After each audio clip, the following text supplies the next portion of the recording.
Chapter 10. From the burning rooftop, Claire moved through a snaking hallway littered with broken glass, and past a very dead cop, a bloody testament to her fears about the station's safety. She quickly stepped over the body and moved on, her nervous tension growing. A cool breeze ruffled through the shattered windows that lined the hall, making the darkness seem alive.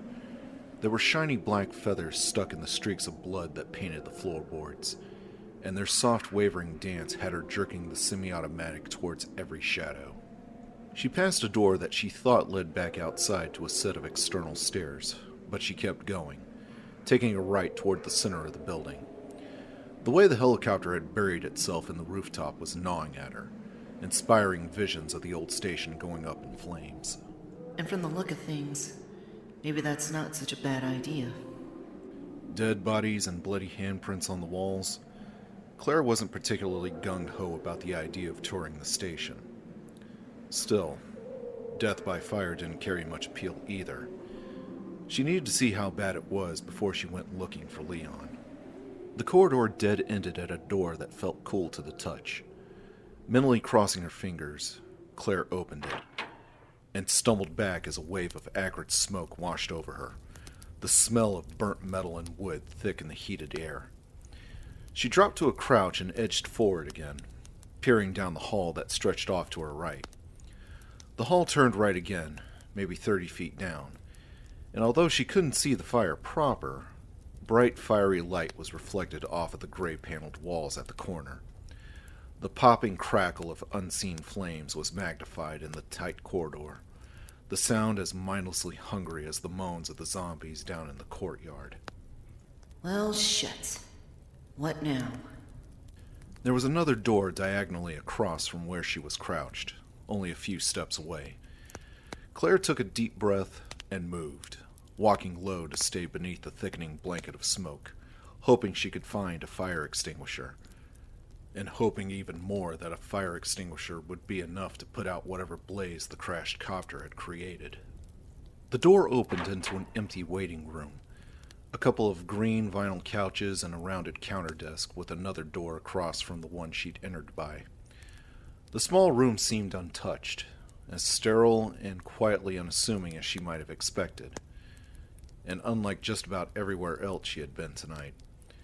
There was no lurking disaster in the mild shadows thrown by the overhead fluorescents, no stench of rot or shuffling zombie. And no fire extinguisher. Not in plain sight, anyway.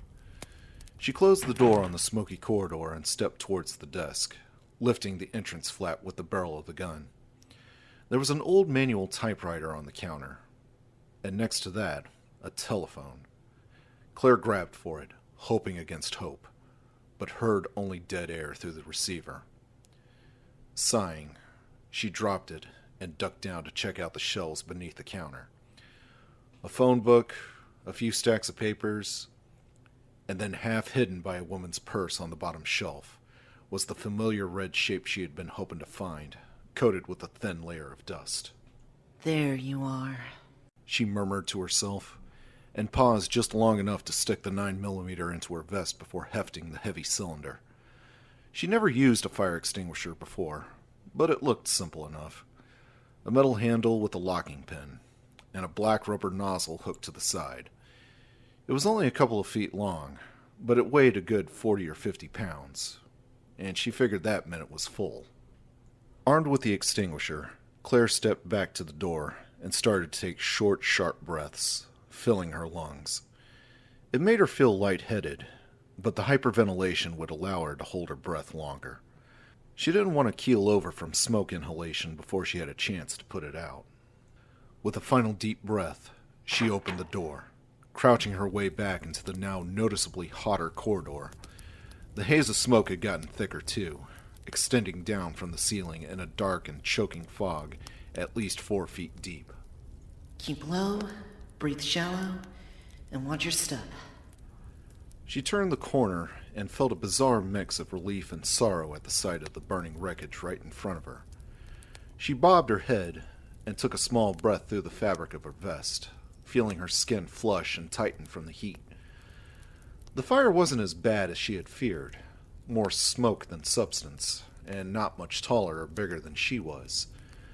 The flames that licked up the wall and orange-yellow fingers seemed to be having trouble catching, stopped by the heavy wood of a half-smashed door.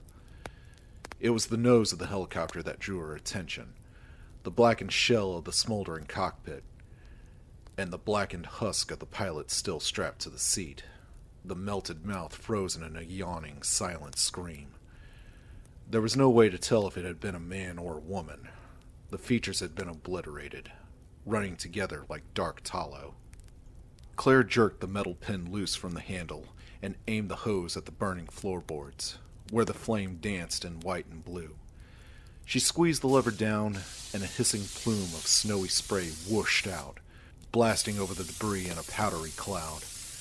Barely able to see through the billowing whiteness, she directed the hose over everything, dousing the wreckage liberally with the oxygen killer. Within a minute, the fire appeared to be out, but she kept up with the extinguisher until it ran dry. At the last sputtering cough of spray, Claire let go of the handle and took a few more shallow breaths, inspecting the smoking wreck for any spots that she may have missed. Not a flicker. But the wooden door alongside the helicopter's flocked cockpit was still leaking tendrils of black smoke. She leaned closer and saw a tinge of glowing orange under the charred surface. The area surrounding the burning wood had already been torched, but she didn't want to take any chances. She stepped back and gave the door a solid kick, aiming for the glowing embers. Her boot connected squarely with the hot spot, and the door flew open with a splintering crack, the scorched wood giving way in a sparking shower of cinders.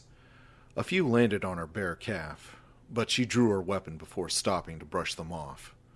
She was far more terrified of what may be waiting behind the ruined door than a few blisters. A short, empty hallway, littered with jagged pieces of splintered wood and hazy with smoke, and then a door at the end of the hall on the left. Claire moved towards it, as much to get some fresh air as to see where it led. With the immediate threat of the fire over and done with, she had to start looking for Leon, and thinking about what they'd need to survive. If she could check out a few rooms along the way, maybe she'd be able to find some stuff that they could use. A phone that works? Car keys? Hell, a couple of machine guns or a flamethrower would be nice, but I'll take what I can get. The plain door at the end of the hall was unlocked. Claire pushed it open, ready to fire at anything that moved, and stopped, feeling mildly shocked by the bizarre atmosphere of the lavish room. It was like some parody of a men's club from the 50s, a large office decorated with an extravagance that bordered on the ridiculous. The walls were lined with heavy mahogany bookshelves and matching tables, surrounding a kind of sitting area made up of padded leather chairs and a low marble table, all set atop an obviously expensive oriental rug. An elaborate chandelier hung from the ceiling, casting a rich, mellow light over all of it. Framed pictures and delicate vases were situated throughout, but their classic designs were overwhelmed by the stuffed animal heads and poised, lifeless birds that dominated the room, most gathered around a massive desk at the far side. Oh, Jesus! Laid out across the desk, like some character from a gothic horror story, was a beautiful young woman in a flowing white gown, her guts ripped to bloody shreds. The corpse was like a centerpiece. The dried and dusty animals stared down at her with dead glass eyes. There was a falcon and what looked like an eagle, their ratty wings spread in simulated flight, as well as a couple of mounted deer heads and that of a nappy-furred moose. The effect was so creepy and surreal that for a moment, Claire couldn't breathe. And when the high-backed chair behind the desk swiveled around suddenly, she barely held back a shriek of superstitious terror, half expecting to see some vision of dark and grinning death. It was only a man, but a man with a gun, pointed at her. Twice in one night. What are the odds? For a second, neither of them moved. And then the man lowered his weapon, a sickly half-smile playing across his pudgy face. "Oh, I'm terribly sorry. I thought you were another one of those, zombies," he said, with a voice as oily and false as a bad politician's. He smoothed out his bristly mustache with one thick finger as he spoke. And although Claire had never met him before, she suddenly knew who he was. Chris had bitched about him often enough. Fat, mustached, and about as slick as a snake oil salesman. It's the police chief, Irons. He didn't look too good. His cheeks flushed with high color, and his porcine eyes rimmed with puffed white flesh. The way his gaze darted around the room was unsettling, as if he were in the grip of some kind of heavy paranoia. In fact, he looked unbalanced, like he wasn't all that connected to reality. Are you Chief Irons? She asked, trying to sound pleasantly respectful as she stepped closer to the desk. "Yes, that's me," he said smoothly. "And just who are you?" Before she could answer, Irons went on, confirming Claire's suspicions with what he said next, and with the bitter, petulant tone in which he said it. Nope. Don't bother telling me. It honestly makes no difference. You'll just end up like all the others. He trailed off, staring down at the dead woman in front of him with some emotion that Claire couldn't quite place. She felt bad for him, in spite of all that Chris had told her about his rotten personality and professional incompetence. God only knew what kinds of horrors he had witnessed, or what he had to do in order to survive. Is it any wonder he's having trouble with reality? Me and Leon wandered into this horror show in the last reel. Irons was here for the previews, which probably included watching his friends die. She looked down at the young woman on the desk, and Irons spoke again, his voice somehow sad and pompous at the same time. That's the mayor's daughter. I was supposed to look out for her, but I failed, miserably. Claire searched for some words of comfort, wanting to tell him that he was lucky to have lived, that it wasn't his fault. But as he continued his lament, the words died in her throat, right along with her pity. Just look at her. She was a true beauty.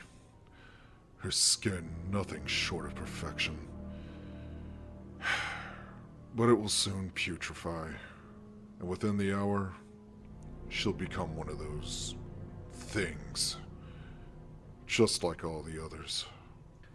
Now, Claire didn't want to jump to any conclusions, but the wistful longing in his tone and in his shining, hungry stare made her skin crawl. The way he was looking at the dead girl. Okay, you're imagining things. He's the chief of police, not some perverted lunatic.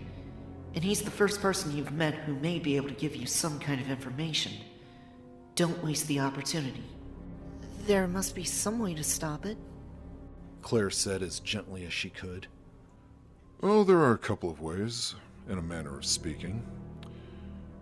A bullet in the brain, or decapitation. He finally looked away from the body, but not at Claire. He turned to gaze at the stuffed creatures perched on the edge of his desk, his voice taking on a resigned but somehow mirthful quality. And to think, taxidermy used to be a hobby of mine. No longer. Claire's internal alarms were doing some serious jangling. Taxidermy? What the hell's that got to do with the dead human being on his desk? Irons was finally looking at her, and Claire didn't like it one bit. His dark and beady gaze was directed at her face, but he didn't seem to actually see her at all. And for the first time, it occurred to her that he hadn't asked her one question about how she had come to be there, or commented on the smoke that had leaked into his office. And the way he was talking about the mayor's daughter No real sorrow at her passing, only self-pity and some kind of twisted admiration. Oh boy. Oh boy, oh boy. He's not just out of touch here. He's on a different fucking planet. Please. I'd really like to be alone now. Irons said softly. He sagged down into his chair, closing his eyes, his head falling back against the padded back as if in exhaustion. And as simply as that, she had been dismissed. And although she had a million questions, many of which she thought he could provide answers for, she thought that maybe it would be a good idea if she just got the hell away from him. For the time being, anyway. Suddenly, she heard a soft creaking sound behind her and to the left. It was so quiet that she wasn't even sure that she heard it at all. Claire turned and frowned. She saw that there was a second door to the office. She hadn't noticed it before, and that soft, stealthy sound that had come from behind it. Another zombie? Or maybe somebody hiding? She looked back at Irons and saw that he hadn't moved. Apparently he hadn't heard anything, and she ceased to exist for him. At least for the moment. He had gone back into whatever private world he had been in before she stumbled into his office. So, do I go back the way I came? Or do I go and see what's behind door number 2? Leon. She needed to find Leon, and she had a pretty strong feeling that Irons was a creep, whether he was crazy or not. No great loss that he wasn't up for joining forces, but if there were other people hiding in the building, people that she and Leon could help, or who may be able to help them, it would only take a minute to check. With a last glance at Irons, sagging next to the corpse of the mayor's daughter, and surrounded by his lifeless animals, Claire walked to the second door, hoping she wasn't about to make a mistake.